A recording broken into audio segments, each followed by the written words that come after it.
네, 안녕하세요. 로열로더 투자전략가 로로쌤입니다. 자, 이번에는 2019년 셀트리온의 주가 동향과 움직임을 확인해보고 내년에는 어떻게 진행될지 한번 확인해 보도록 하겠습니다. 기본적으로 셀트리온은 이제 바이오시밀러를 개발하는 업체다. 이렇게 시작을 하고 있죠. 그래서 이제 뭐 바이오 베터, 뭐 케미칼 계량 진학 제네릭 뭐 다 시장에 진출을 하고 있습니다. 그 중에서 가장 유명한 것이 바이오시밀러 3종이죠. 현재 유럽에서 굉장히 잘 판매가 되고 있는 순조롭게 안착한 램시마, 음, 그리고 투룩시마, 그리고 허주마 요 세 가지 3종이 이제 주 매출이라고 보시면 됩니다. 램시마 같은 경우는 얀센의 자가 면역 질환 치료제 레미케이드의 바이오시밀러죠. 그래서 판권은 화이자가 갖고 있는데 미국에는 뭐 굳이 따지자면 미국에서는 안착이 사실 실패작이라고 보고 있습니다. 하지만 유럽에서는 굉장히 잘 판매가 되고 있다. 미국 시장이 어려운 이유는 이제 뭐 상당한 리베이트에 대한 장벽과 사보험 진입 실패 같은 경우가 있다라고 했는데 사보험 진입은 그래도 10월에 유나이티드 헬스케어에 이제 선호의약품 등재되면서 좀 나아지지 않을까라는 기대감은 있습니다. 그래도 뭐 현재까지는 그렇게 뭐 뚜렷한 성과를 내지 못했다. 하지만 유럽 시장은 미국은 보수적인데 반해 유럽은 바이오시밀러에 굉장히 관대합니다. 열려있는 오픈마인드예요. 그래서 뭐 바이오시밀러 뭐 이 복제약 계열 중에서는 최초로 오리지널 신약보다 더 많이 판매가 되는 쾌거를 이루고 있습니다. 그래서 뭐 1분기 기준으로 뭐 57% 이상의 점유율을 확대하면서 60%도 넘는 거 아니냐라고 하는데 60% 육박한다라고 하는데 이 정도만 유지를 해줘도 뭐 감사한 일이죠. 예. 그리고 뭐 트룩시마 같은 경우 이제 로시의 혈액암 치료제죠. 리툭산의 바이오시밀러고 이제 미국의 판권은 테바가 갖고 있는데 2020년에 미국 시장에 대한 기대감이 이 트룩시마가 쥐고 있다라고 꾸준히 말씀드렸습니다. 그래서 지금 이 트룩시마가 이제 기대감을 갖고 있는 게 경쟁 약물이 없어요 지금.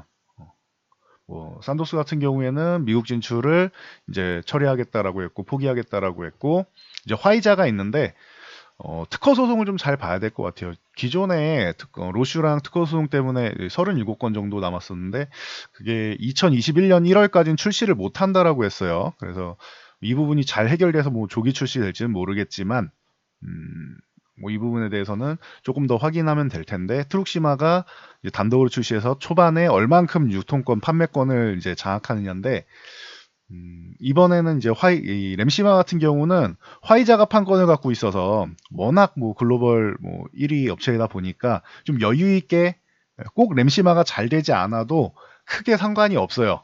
화이자 같은 경우는.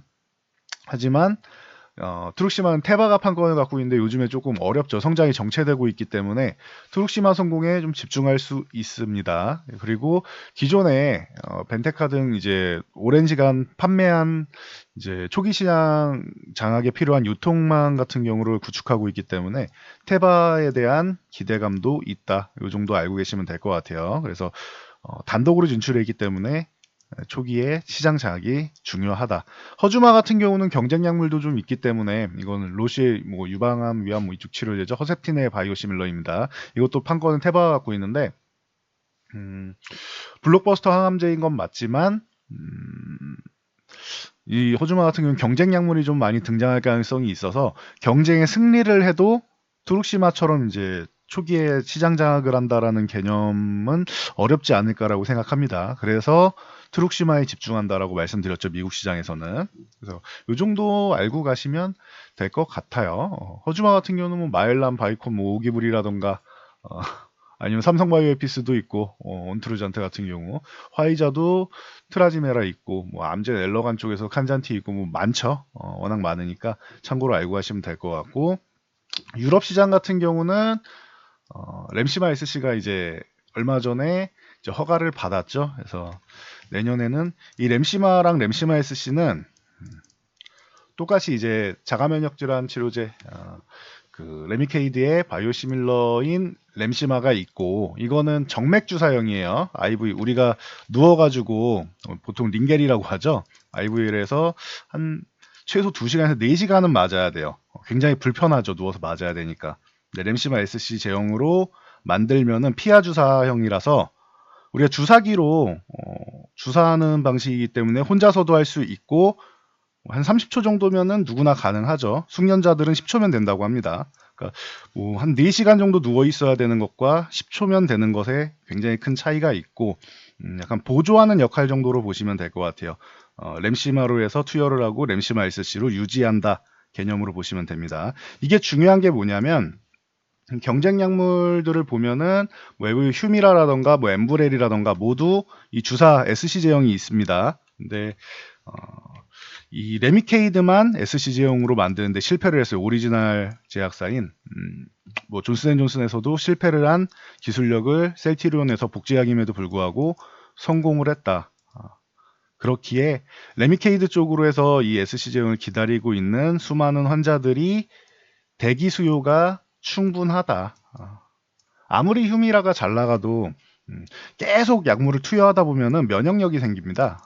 면역력이 생기기 때문에 다른 약물을 교체를 해줘야 되는데 이 레미케이드가 SC형이 없어가지고 그동안 굉장히 좀 골머리를 썩었었는데 돌파구가 될 수 있다. 그래서 유럽 시장에 대해서 굉장히 큰 기대감을 갖고 있습니다. 그래서 뭐 참고하시면 될 것 같고요. 기존에도 이제 레미케이드, 인플리시맙과 이제 휴미라의 아달리움밥을 비교해서 류마티스 관절염 치료제 쪽에는 효과를 보이지만 뭐 염증성 장질환 쪽에 효과 없는 것들이 많이 있다라고 하면서 제가 보여드린 결과가 있죠. 그래서 이 부분에 대해서도 좀 기대감이 꽤 큰 것 같습니다. 그래서 링크는 지난번에 남겨드렸었는데 다시 한번 남겨드릴게요. 아래쪽에. 그래서 결과 보시면 될 것 같고 그리고 뭐 계량신약 케미컬 쪽에서 테믹식스 같은 경우도 이제 계량신약 에이즈 치료제로 FDA 승인 받고 길리어드가 차지하고 있는 길리어드 사이언스가 한 70%를 차지하고 있습니다. 점유율을. 이쪽 24조 시장 정도 되는데 이쪽에도 국제조달기관의 장기 공급 계약자로 선정됐다라는 부분 뭐 몇 달 전부터 수개월 전부터 많이 소개를 해드렸었죠. 그리고 뭐 제네릭 쪽에 리네졸리드, 뭐 항생제 결핵 뭐 이쪽에도 그렇고 앞으로 셀트리온 같은 경우는 단기적이라기보다는 앞으로 한 5년에서 10년 정도 놓고 좀 중장기적으로 꾸준하게 성장할 가능성이 높다라고 말씀드렸어요. 올해 같은 경우는 좀 힘들었죠. 올해는 힘든 이유를 작년에 미리 말씀드렸습니다. 바이오시밀러 당분간은 안 보고 싶습니다라고 말씀드리면서 우선적으로 삼성바이오로직스 사법 리스크가 있었고요. 그러니까 바이오시밀러 전체적으로 좀 좋지 않았죠. 그렇다고 해서 셀트리온 쪽으로 수급이 쏠리지는 않았습니다. 왜? 아까 뭐 화이자도 말씀드리고 했었는데 뭐 화이자 같은 경우가 지금 거의 셀트리온을 저격하듯이 따라오고 있어요. 그래서 허셉틴의 바이오시밀러 트라지메라라던가 아니면 아바스틴의 바이오시밀러 자이라베브라던가 리툭산의 바이오시밀러 룩시엔스라던가 뭐 로슈 쪽으로 해가지고 블록버스터 약물 3종을 항암 항체 쪽으로 다 받았죠. 거의 셀트리온 저격 수준인데 이렇게 글로벌 빅파마들이 바이오시밀러 쪽 업체들을 겨냥해서 약가 인하를 하고 오리지널 약을 이제 특허가 만료된 다음에 약가를 인하해 버렸죠. 그리고 이제 바이오시밀러를 자체적으로 생산하기 시작합니다. 개발해서 생산하기 시작합니다. 그래서 경쟁력 쪽에서 이제 확고한 경쟁력을 갖추지 않으면 좀 어렵지 않겠느냐라고 해서 바이오시밀러 시장이 한동안 좀 어렵게 흘러갈 것이다라고 말씀드렸었는데 그래도 셀트리온은 바이오시밀러 시장의 퍼스트 무버로 자리를 굳건히 잘 지키고 있다. 특히 유럽 시장에서는 뭐 워낙 뭐 좋기 때문에 이 부분은 크게 걱정하지 않으셔도 된다라고 말씀드릴 수 있습니다. 그래서 올해 같은 경우에는 좀 어렵게 흘러갔었죠. 이런 이슈로 해서. 그래서 상반기까지만 해도 그냥 뭐 짧게만 매매 정도만 하시고 리스크 관리가 더 중요합니다라고 꾸준히 말씀드렸었는데 보면은 주가도 20만 원, 22만 원 이탈하고 20만 원 이탈하고 18만 원 이탈하고 꾸준히 약세를 보이고 있죠. 상반기에. 그리고 하반기에 이제 8월까지 하락하면서 저점 찍고 그래도 단기적으로 강력하게 상승은 했어요. 셀트리온 같은 경우 이 뭐 저점 대비해서 여기 한 13만 원부터 해가지고 거의 뭐 한 50% 정도는 오른 것 같죠. 그러면은 지금은 잠깐 쉴 수 있는 구간인 거고 연말 됐는데 왜 셀트리온만 말일날 안 올랐습니까? 라고 하시는 분이 있는데 50% 단기적으로 상승한 다음에 충분히 쉬었습니다. 셀트리온 같은 경우는. 그리고 수급이 삼성바이오로직스 쪽으로 좀 넘어가 있다라고도 미리 말씀을 드렸죠. 그리고 나서 저점 대비해서 또 최근에만 해도 20% 가까이 올라왔어요. 그리고 18만 원을 넘어와 있죠. 배당락까지 해도 18만 원을 잘 유지해주고 있습니다. 그럼 나쁠 게 없습니다. 셀트리온은 지금 현재. 그렇기 때문에 뭐 굳이 걱정할 이유는 없다. 하지만 기존에 말씀드렸듯이 가장 안정적인 종목 중 하나다. 여러분들이 이 바이오 쪽을 보면 신약 개발 기업 쪽을 많이 보시는데 현재 아무런 매출이 없고 첫 번째 신약을 개발하는 기업들은 리스크가 크다라고 항상 말씀을 드리죠. 잘 되면은 그래요 좋죠. 네, 만약에 실패했을 경우에는 리스크가 굉장히 올라간다 이렇게 말씀을 드렸는데 셀트리온은 이미 안정적으로 매출처가 있잖아요. 이 실적으로 보여줄 수 있는 기업이 얼마 안 돼요. 보시면은 자, 셀트리온 같은 경우 이미 뭐 영업이익이 3, 4천억대가 나오는 기업이죠. 유한양행 녹십자 같은 기업도 1,000억이 안 돼요. 보시면은 매출액은 1조 정도 되는데 1조대가 되는데 유한양행 같은 경우 올해 매출액 1조 5천억에 영업이익 185억 정도로 얼마 안 되죠. 제약바이오 기업은 다 이래요. 녹십자 같은 경우도 그렇고 우리나라에서 제가 2016년에 매출액 1조 넘는 기업이 딱 2개밖에 없다. 제약바이오 쪽에.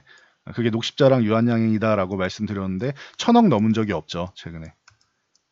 이 정도예요. 근데 셀트리온은 이미 4천억 정도.